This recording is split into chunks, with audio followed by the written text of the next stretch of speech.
இன்றைக்கான வீடியோ தாங்க வந்திருக்கு. வீடியோ வந்து சூப்பராக இருந்துச்சு அப்படி தாங்க சொல்லணும். இது வந்து பார்ட் 2ங்க. பார்ட் 1 வந்து நம்ம ஆல்ரெடி போட்டாச்சு. பார்க்காதவங்க அதை பார்த்தா தாங்க இந்த வீடியோ வந்து புரியும். அது மட்டும் இல்லாமல் இந்த வீடியோவில் பார்த்துக்கிட்டோம்னா நம்ம அழகர் இருக்கார்ல, அழகர் மாசா வந்து எலெக்ஷனில் நிற்காரு. அதுவும் யாருக்கு எதிராக பார்த்தா நம்ம தர்மலிங்கத்துக்கு ஆப்போசிட்டாக தாங்க அழகர் நின்றுக்கிட்டு இருக்காரு. எபிசோடு வந்து சூப்பராக இருந்துச்சு அப்படி தாங்க சொல்லணும். அதெல்லாம் பார்க்குறவங்க சேனலை மட்டும் மறக்காமல் லைக் அண்ட் சப்ஸ்கிரைப் மட்டும் பண்ணிடுங்க. ஃபஸ்ட்டு எடுத்தவொடனே நம்ம இவர் இருக்கார்ல, அழகரும் அந்த ரவுடி சங்கர் இருக்காங்கல்ல, அவங்க 2 பேரும் தான் பேசிக்கிட்டு இருக்கிற மாதிரி காட்டிக்கிட்டு இருக்காங்க. அப்போ வந்து அழகர் வந்து சொல்கிறாரு, இங்கே பாருங்க, நீங்கள் என்னோடய ஆஃபரை ஏற்றனா ஏற்றுக்கோங்க, இல்லைன்னா பக்கத்து ஊருக்காரங்க எல்லாம் என்னை கூப்பிட்டுக்கிட்டு இருக்காங்க, நான் அவங்க கூட சேர்ந்துக்குருவேன் அப்படிங்கிற மாதிரி சொல்கிறாங்க. தம்பி தம்பி இருங்க தம்பி அப்படிங்கிற மாதிரி சங்கர் சொல்கிறாரு. எனக்கு நேரம் ஆகிக்கிட்டு இருக்குது சார் அப்படிங்கிற மாதிரி வந்து அழகர் சொல்கிறாரு. இல்லை தம்பி, நீ வந்து சொன்ன இல்லை தர்மலிங்கத்தை தோக்கடிக்கணும்னு என்கிட்ட சொன்னப்பயே உன்னை என்னோடய வண்டியில் ஏற்றிருப்பேன். ஆனால் நீ வந்து அவரோட மருமகனாக இருக்கே, அதனால தான் யோசிச்சுக்கிட்டு இருக்கேன் என்ன பண்ணுறது அப்படின்னு சொல்லிட்டு சங்கர் சொல்கிறாங்க. அதெல்லாம் நீங்கள் பார்க்காதீங்க, மருமகன் வந்து தோக்கடிக்கக்கூடாதா, என்னை ரொம்ப அவமானப்படுத்திக்கிட்டு இருக்கான், அவனை வந்து நான் தோக்கடிக்காம விட மாட்டேன் அப்படிங்கிற மாதிரி சொல்லிகிட்டு இருக்க மாதிரி காட்டுறாங்க. சரி தம்பி, உன்னை வேணால் நான் புரிஞ்சுக்கிறேன், இப்போ நான் என்ன பண்ணணும் அதை சொல்லு, பண்ணிடுவோம் அப்படிங்கிற மாதிரி வந்து சங்கர் சொல்கிறாரு. நீங்கள் ஒன்றும் பண்ண வேண்டாம், நான் சொல்கிறேன் கேளுங்க, எலெக்ஷனில் வந்து எனக்கு தேவையான காசெல்லாம் கொடுங்க, அவருக்கு ஆப்போசிட்டாக வந்து நான் நிற்கிறேன் அப்படிங்கிற மாதிரி சொல்கிறாங்க.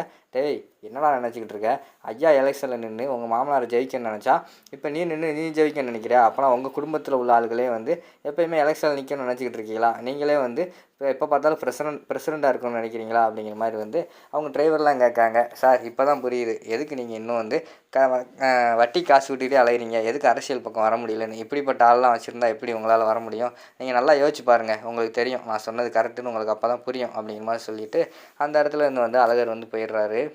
அடுத்த சீனில் வந்து தர்மலிங்கத்தை தான் காட்டிக்கிட்டு இருக்காங்க. தர்மலிங்கம் பார்த்தோம்னா காலையிலே வெள்ளை வேஷ்டி வெள்ளை சட்டையெல்லாம் போட்டுட்டு எலெக்ஷனுக்கு வந்து நாமினேஷன் பண்ணுறதுக்காக கிளம்பிக்கிட்டு இருக்காரு. அப்போ வந்து எல்லார்ட்டையுமே வந்து ஆசீர்வாதம் வாங்கிட்டு இருக்காரு. அவனுக்குள்ளே ஆரத்தியெல்லாம் எடுக்காங்க அவங்களுக்கு. அப்போ வந்து பாரதிக்கிட்ட எல்லாத்தையுமே சொல்கிறாங்க, அம்மா போயிட்டு வரேம்மான்னு சொல்லிகிட்டு இருக்காங்க. அந்த நேரத்தில் ஆண்டாள் வந்து வராங்க. ஆண்டாள் பக்கத்தில் வந்துட்டு, இந்தாங்கப்பா இந்த துண்டை போட்டு போங்க அப்படிங்கிற மாதிரி சொல்லி கொடுக்காங்க. இந்த துண்டெல்லாம் நான் கேட்டேனா, அதெல்லாம் ஒன்றும் தேவை கிடையாது, ஏம்மா நீ போய் துண்டு எட்டு வாங்க பைத்திரா அப்படிங்கிற மாதிரி சொன்னேன். அவங்க தங்கச்சி போய் துண்டு எட்டு வந்து கொடுக்காங்க. சரின்னு சொல்லிட்டு அதை போட்டு கிளம்புறாங்க. ஆமாம், இங்கே ஒருத்தன் வெட்டியாக சுற்றிக்கிட்டு இருப்பானே அவன் புருஷன், அவன் எங்கே அப்படிங்கிற மாதிரி சொன்னோடனே, ஏங்க அவர் காலையிலே எழுந்திரிச்சி ஏதோ வேலை பார்க்கணுன்ட்டு வேலை விஷயமா வெளியில் போயிட்டார், ஏங்க நீங்கள் வந்து அவரை தேடிக்கிட்டு இருக்கீங்க, போங்க நீங்கள் போய் நாமினேஷன் பண்ணுங்க அப்படிங்கிற மாதிரி சொல்கிறாங்க. சரி இருந்தாலும் அவனை நினச்சா எனக்கு ரொம்ப வருத்தமாக இருக்குது. ஏன்னா ஆல்ரெடி நேற்று நைட் நமக்கு ஆகாதவங்க நம்ம எதிரி பைய கூடலாம் சேர்ந்து தெருமுக்குன்னு பேசிக்கிட்டு இருந்தான். அவனை நினச்சாலே எனக்கு கடுப்பாக இருக்குது, இருந்தாலும் நான் போயிட்டு வரேன் அப்படின்னு சொல்லிட்டு அவர் அந்த இடத்துல வந்து நாமினேஷன் பண்ணுறதுக்கு வந்து போயிடுறாங்க. அதுக்கடுத்து பார்த்தா நம்ம இவங்க இருக்காங்கல்ல, நம்ம ஆண்டாள் வந்து யோசிச்சுக்கிட்டே இருக்காங்க ரூமில் உட்காந்துக்கிட்டு, எங்கே போனால் ஃபோன் போட்டாலும் ஃபோன் எடுக்கலையே, எங்கே போயிருப்பான்னு தெரியலையே அப்படின்னு சொல்லிட்டு அவங்க வந்து யோசிச்சுக்கிட்டே இருக்கிற மாதிரி காட்டுறாங்க. அந்த இடத்துக்கு வந்து பாரதி வராங்க. என்னடி ஏதோ யோசனையாக இருக்கே அப்படிங்கிற மாதிரி கேட்டோன்னே, இல்லடி இந்த அழகர் எங்கே போனான்னு தெரில, அதான் யோசிச்சுக்கிட்டு இருக்கேன்னு சொல்கிறாங்க.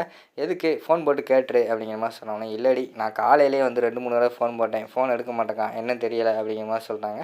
சரி இரு, நான் வேணால் ஃபோன் போடுறேன் அப்படின்னு சொல்லிட்டு நம்ம பாரதி வந்து அவங்களோட மொபைல்லேருந்து கால் பண்ணுறாங்க. கால் பண்ண உடனேயும் ஃபோன் எடுத்துகிட்டு, சொல்லுங்கள் சகோதரி அப்படிங்கிற மாதிரி சொல்கிறாங்க. வெள்ளை வேஷ்டி வெள்ளை சட்டையில் ஆள் பயங்கரமான காஸ்டியூமில் இருக்கார். உடனே ஃபோனை பிடிங்கிட்டு டக்குன்னு அவர் நம்ம ஆண்டாள் வாங்கி பேசுகிறாங்க. நான் தாண்டா பேசுகிறேன் ஆண்டாள் அப்படிங்கிறனோடனே, நீயா அப்படின்னு வைய வராங்க. கூறுங்கள் மனைவி அப்படிங்கிற மாதிரி கூட்டத்தை பார்த்தோன்னே அப்படி சொல்கிறாரு.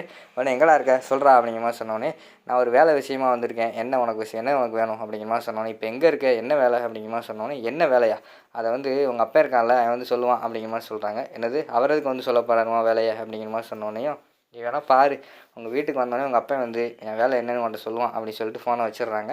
என்னடி இவன் அப்பா வந்து வேலை என்னென்னு சொல்லுவான்னு சொல்லிகிட்டு இருக்காங்க அப்படிங்கிற மாதிரி சொன்னோடனே, சரிடி நீ ஃபீல் பண்ணாத, அதான் உங்கள் அப்பா வந்து என்னென்னு சொல்லுவார்னு சொல்லியிருக்காருல, விடு ஃப்ரீயாக விட்டுரு அப்படிங்கிற மாதிரி சொல்லிவிட்டு அவங்க 2 அந்த இடத்துல பேசிக்கிட்டு இருக்காங்க. அடுத்து பார்த்தா கொஞ்ச நேரத்தில் வந்து தர்மலிங்கம் வந்து பயங்கரமான கடுப்பில் கடுகடுன்னு வராங்க. அம்மா அப்பாவோட கார் வந்துருச்சு, அப்பா வந்துட்டாருன்னு நினைக்கிறேன் அப்படிங்கிற மாதிரி சொல்கிறாங்க பவித்ரா. சரின்னு சொல்லிட்டு வீட்டுக்குள்ளே வந்து என்ட்ரி ஆகி வராரு தர்மலிங்கம். தர்மலிங்கம் வந்தோடனே, என்னங்க என்னாச்சு அப்படிங்கிற மாதிரி கேட்டவொடனே, இங்கே ஒரு தருதலை பயிரனால பயங்கரமான வேலை ஒன்று பார்த்து விட்டு போயிட்டாமா அப்படிங்கிற மாதிரி சொல்கிறாங்க. என்னங்க என்னாச்சு, தம்பி என்ன பண்ணுச்சு அப்படிங்கிற மாதிரி சொன்னோடனே, அவனை அன்னைக்கே இந்த வீட்டை விட்டு விரட்டியிருக்கோம், எல்லாத்துக்கும் காரணம் இவன் தான், அவனை லவ் பண்ணுறேன் இவனை லவ் பண்ணுறேன்னு போய் சொல்லி கல்யாணம் பண்ணி வீட்டில் வச்சுக்கிட்டு இப்போ நம்ம மேலே ஏறி மிதிச்சுக்கிட்டு இருக்கான், அவனெல்லாம் சும்மா விடக்கூடாது அப்படிங்கிற மாதிரி சொல்லிகிட்டு இருக்காங்க. டேய் என்னடா ஆச்சு, ஒழுங்காக விஷயத்தை சொல்கிறா அப்படிங்கிற மாதிரி சொல்லிட்டு பாட்டி வந்து சொல்கிறாங்க. அதை எப்படிமா என் வாயால் சொல்லுவேன், இன்றைக்கி பயங்கரமான சம்பவம் ஒன்று பண்ணி விட்டு போயிட்டாமா அப்படிங்கிற மாதிரி சொல்கிறாங்க. டேய் வளவலன்னு பேசாமல் என்ன பண்ணான்னு சொல்கிறா அப்படிங்கிற மாதிரி சொல்லிகிட்டு இருக்காங்க. அதை எப்படி என் வாயால் சொல்லுவேன், நீ வருவான் அவன்கிட்டே டேரெக்டாக கேட்டு தெரிஞ்சுக்கோ அப்படிங்கிற மாதிரி சொல்லிவிட்டு அவங்க தர்மலிங்கம் வந்து வீட்டுக்குள்ளே போயிடுறாரு. அடுத்து வெளியில் வந்து ரேடியோ சத்தம் கேட்குது. உங்கள் ஓட்டு சுத்தியலுக்குன்னு சொல்லிட்டு சத்தம் கேட்டுக்கிட்டே இருக்குது. உடனே பாட்டி வந்து சொல்கிறாங்க, ஆரம்பிச்சிட்டாங்களா இன்னைக்கு எலெக்ஷன் முடிகிற வரைக்கும் நையன்ட்டு அலைவாங்க, இவங்களோட பெரிய அச்சலாத்தியாக இருக்குது அப்படின்னு சொல்லிட்டு அந்த பாட்டி சொல்லிகிட்டு இருக்காங்க. டக்குன்னு பார்த்தா உங்கள் ஓட்டு சுத்தியல் எலெக்ஷனில் நிற்கிறது யாருன்னு பார்த்தா உங்கள் அழகர்னு சொல்லிகிட்டு இருக்காங்க. என்னது அழகரா அப்படின்னு சொல்லிட்டு குடும்பத்தில் எல்லாருமே பயங்கரமான ஷாக்கு. உடனே வந்து வெளியில் இறங்கி வராங்க. வெளியில் வந்து பார்த்தா கூட்டம் பயங்கரமான கூட்டம். அதாவது கட் அவுட்டு அது இதுன்னு எல்லாம் வச்சுட்டு வந்துக்கிட்டு இருக்கிற மாதிரி காட்டுறாங்க.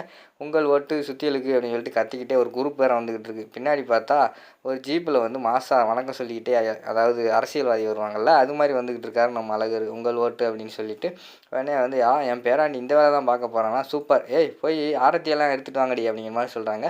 பாரதி போக மாட்டேங்காங்க. ஏய் பாரதி நீ பண்ண உனக்கு கொன்றுவேன் அப்படிங்கிற மாதிரி சொல்லிடுறாங்க நம்ம ஆண்டாள்.